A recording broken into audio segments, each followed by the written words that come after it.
দেখেন, একজন মানুষ যখন গুনাহ করে দুইটা বিষয় তাকে গুনাহ করতে উৎসাহিত করে। খেয়াল করেন, কয় বিষয়?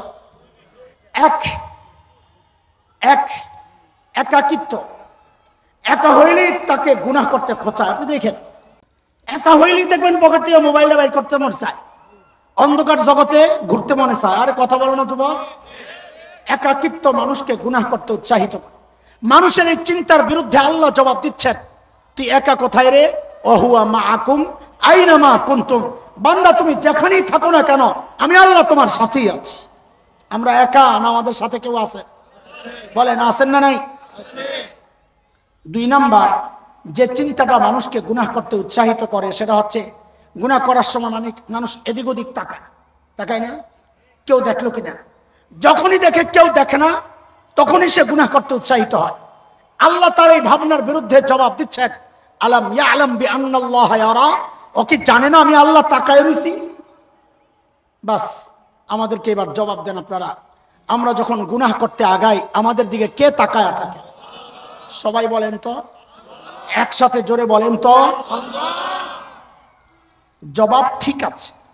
আমি মাঝে মধ্যে আমার বাচ্চাদেরকে বলি, এই মা চিনো? মা দুনিয়ার মধ্যে একমাত্র ব্যক্তি, ঘরে খাবার যা আছে, মা যদি মনে করেন এই খাবার যদি আমি একটু খাই আমার বাচ্চাদের পেট ভরবে না, মা একমাত্র ব্যক্তি ওই সময়ে হঠাৎ একটা অভিনয় করে বসবেন, আমার বমি বমি লাগতেছে, তোমরা খায়া নাও, অথচ দেখা যাবে ক্ষুধায় পেটটা জ্বলতেছে।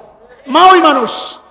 ঘরে আপেল আছে 3টা, বাচ্চাও 3টা, মারও মন চাচ্ছে খাবেন, কিন্তু খাইলে বাচ্চাদের কারো না কারো কম পড়বে। মা ওই মানুষ। ওই মুহূর্তে আস্তে করে বলবেন, আমি আপেল পছন্দ করি না, তোমরা খায়া নাও। ঠিক কিনা বলেন? আরে ওই জন্যই তো ওলামারা মাসআলা মা এবং বাবার আলাদা করছে। কি মাসআলা? কোন সন্তান যদি বাবা মায়ের আগে মৃত্যুবরণ করে, তো মাসআলা হইল বাবা সন্তানের লাশের পেছনে পেছনে যেতে পারে, বাবা সন্তানের কবরে নামতে পারে। কেন? বাবার কলিজায় মায়া নাই?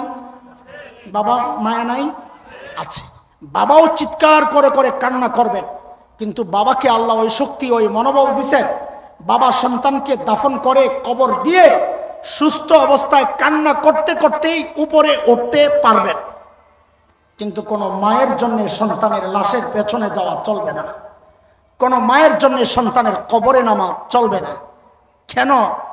কারণ দুনিয়ায় এমন কোনো মা নাই যে সন্তানকে দাফন করার জন্য কবরে নামবেন, সন্তানকে দাফন কইরা নিজের সুস্থ অবস্থায় উপরে উঠবেন, এমন কোনো মা দুনিয়ায় নেই। সন্তানদের শোয়া নিজেও লাশ হইয়া শুয়ে পড়বে। কথা ঠিক কিনা বলেন?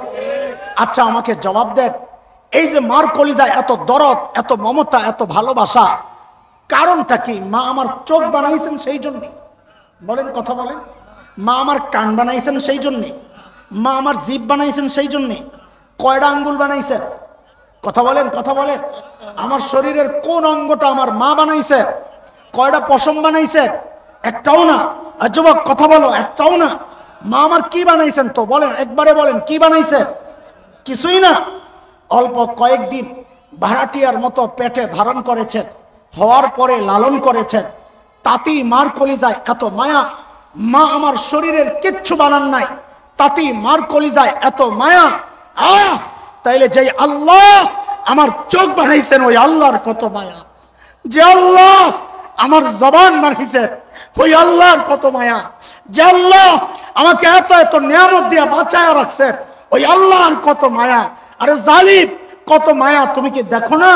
আমি আর তুমি যখন দরজা জানলা বন্ধ করে ভেতরে গুনাহ করি, আহারে আমার মালিকের কত মায়া, ভেতরে গুনাহ চলছে, আর আমার মালিক ওই অবস্থায় দরজার নিচে দিয়া বাতাস আর অক্সিজেন পাঠাইয়া দিচ্ছেন যেন আমি মইরা না যাই। আমি আপনি যখন গুনাহ করতে থাকি না, মালিক তখন ওই মায়ার কথাগুলো মনে করাইয়া দিয়ে দিয়েই ডাকতে থাকেন। কি বলে? ইয়া আইয়ুহাল ইনসান মা গররাকা বিরাব্বিকাল কারীম। ওরে মানুষ, ওই করিম রবের ব্যাপারে তোরে কে ধোকায় ফেললো? আরে কার কাছ থেকে কি পাইয়া তুই আমি রবকে ভুলে গেলি? হ্যাঁ হ্যাঁ, যেই চোখ দিয়ে তুই সিনেমা দেখতেছস, ও যুবক, আল্লাহ ডেকে ডেকে জিজ্ঞেস করছে, যেই চোখ দিয়ে তুই সিনেমা দেখতেছস, আরে জালিম, ওই চোখ তোরে নায়ক নায়িকা দেয় নাই, আমি করিম রব দিছি, না চাইতে দিছি। যেই কান দিয়ে তুই গুনাহ করতেছস, ওই কান তোরে গায়ক গায়িকা দেয় নাই, আমি করিম রব দিছি, না চাইতে দিছি। আমার দেওয়া নিয়ামত দিয়া তুই আমার নাফরমানি করস, কার কাছে কি পাইয়া তুই আমারে ভুলে গেলি?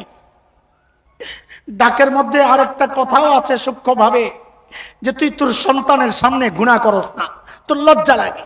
তুই তোর মা বাবার সামনে গুনাহ করস না, তোর লজ্জা লাগে। তুই মুরব্বীর সামনে গুনাহ করস না, তোর লজ্জা লাগে। আর আমি করিম রব বলতেছি, আমি তাকায় আছি, তুই গুনাহ ছাড়স না। কি রে বান্দা, কি হয়ে গেল তোর? তোর বাচ্চারে দেখলে তোর লজ্জা লাগে, আমি যে বলতেছি আমি তাকায় আছি, তোর লজ্জা লাগে না? আরে আমার দাম বুঝি তোর কাছে ওই বাচ্চাটার চেয়েও কমে গেল। হ্যাঁ, বাচ্চা তাকায় থাকলে তুই গুনাহ করস না, আর আমি তাকায় তাকায় ডাকতেছি তাও গুনাহ ছাড়স না। আমার দাম বুঝি তোর কাছে তোর মা বাবার চেয়ে কমে গেল। মা বাবা তাকায় থাকলে তুই গুনাহ করস না, আর আমি ডাইকা ডাইকা তাকে বলতেছি, আমি তাকায় তাকায় ডাকতেছি, তাও তুই গুনাহ ছাড়স না। আরে কার কাছে কি পায়া তুই করিম রব ভুলে গেলি? রে ভাই আমার, এই কথাগুলো যদি দিল আর দিমাগের মধ্যে বসানো যায়, যুবক, কেমনে বললে তোরা মানবি বল? এর চেয়ে ভালো করে বলার ক্ষমতা আমার নাই। আমি বলি কি, যুবক, তোরা আমার সামনে আয়, আমার সামনে আয়, তোদের পাওগুলো আমার সামনে মেলে দে, আমি ওই পাওগুলার জড়াইয়া ধইরা সারা রাত বৈশা বৈশা কান্না করি, তাও তোরা গুনাহ ছেড়ে দে। বাবা, গুনাহ ছেড়ে দে। চুল পাইকা সাদা হয়ে গেছে, দাড়ি পাইকা সাদা হয়ে গেছে, এখনো গুনাহ ছাড়েন না। কবে ছাড়বেন জিজ্ঞেস করি? হ্যাঁ, আর এই গুনাহওয়ালা চোখ নিয়ে মালিকের সামনে কেমনে দাঁড়াবো বলেন না? এই গুনাহওয়ালা চোখ কান নিয়ে মালিকের সামনে কেমনে দাঁড়াবো?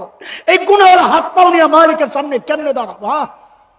যখন আমার চোখ, আমার কান, আমার হাত পাও আমার বিরুদ্ধে মালিকের আদালতে সাক্ষী দিবে, কি জবাব সেদিন? বলেন কি জবাব? দিল দিমাগের মধ্যে এই অনুভূতিটা রাখলে ইনশাআল্লাহ গুনাহ ছেড়ে দেওয়া আমাদের জন্য সহজ হয়ে যাবে। ছাড়বো গুনাহ ইনশাআল্লাহ, ছাড়বো ইনশাআল্লাহ। শুনেন, হতাশ হইেন না, অতীতে যা করছেন আজকে সব মুইছা যাবো ইনশাআল্লাহ। কেন জানেন? ওই যে আমাদেরকে মায়া করেন বড়, এমন একজন মালিক আমাদের আছে। কেমন মায়া করেন? বলে দুনিয়ার সবাই অপরাধী খোঁজে শাস্তি দেওয়ার জন্য। আরে সন্তান অপরাধ করলেও বাবা খোঁজে, ওই কই গেল রে, ওই কই গেল রে। মাও অপরাধ করলে খোঁজে, কই গেল রে, কই গেল রে। দুনিয়ার সবাই অপরাধী খুঁজে শাস্তি দেওয়ার জন্যে আমি আপনি এমন এক রবের গোলামি করি, যেই রব অপরাধীদেরকে খোঁজেন মাফ করার জন্যে। প্রতি রাতে আইসা ডাকতে থাকে, আলামিন মুস্তাগফিরিন ফাগফিরালা। এই কে কে গুনাহ করছো, কে কে গুনাহ করছো, আসো না, আসো না। আরে গুনাহ করছো শয়তানের ধোকায় পইরা, নফসের প্ররোচনায় গুনাহ তো করছো, আমি তো আছি, আসো না, আসো না। একবার বলো না, রব মাফ চাই, ভুল হয়ে গেছে, আর করবো না। আমি ওয়াদা দিচ্ছি জিন্দেগীর সব গুনাহ আমি মাফ করে দেব। অনেক কঠিন কাজ না, সহজ কাজ? আরে গুনাহ করা কঠিন, গুনাহ মোছা সহজ। আমরা কঠিনটা বারবার করি, সহজটা একবারও করতে চাই না। আজকে সহজটা করবো ইনশাআল্লাহ। বলেন গুনাহ ছাড়বো ইনশাআল্লাহ। আচ্ছা, আমাদের কথা শেষ। আল্লাহ তাআলা আমাদেরকে গুনাহমুক্ত জীবন যাপন করার তৌফিক দান করেন। অতীতের সমস্ত গুনাহগুলো মাফ করে দেন, আমাদের আপনজনকে মাফ করে দেন।